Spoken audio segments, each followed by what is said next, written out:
Pourquoi Adam était-il silencieux? Passivité spirituelle. Adam n'a pas exercé son autorité.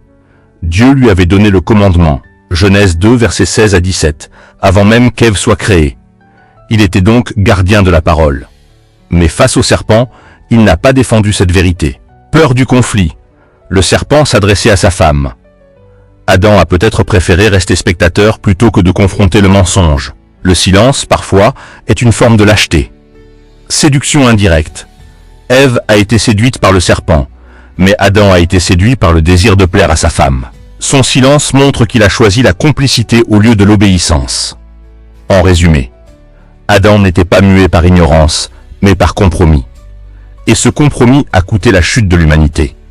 Application pour aujourd'hui. De nos jours, beaucoup d'Adam spirituels, pasteurs, prophètes, responsables, sont présents dans l'Église, mais silencieux. Ils prêchent le voyage, la prospérité, l'élévation, mais taisent la croix, la repentance et la sainteté.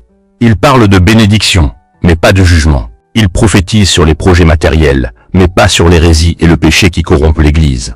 Pendant ce temps, le serpent moderne, fausse doctrine, évangile de prospérité, relativisme moral, parle fort et séduit les foules. Le silence coupable des prophètes, bien-aimés. Le silence d'Adam a coûté la chute du monde.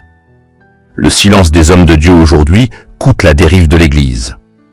Dieu ne cherche pas seulement des prédicateurs de bénédiction, mais des sentinelles, Ézéchiel 3 verset 17, qui avertissent le peuple du danger. Le vrai prophète n'est pas celui qui annonce un voyage, une promotion ou une maison, mais celui qui crie comme Jean-Baptiste, « Repentez-vous, car le royaume des cieux est proche ».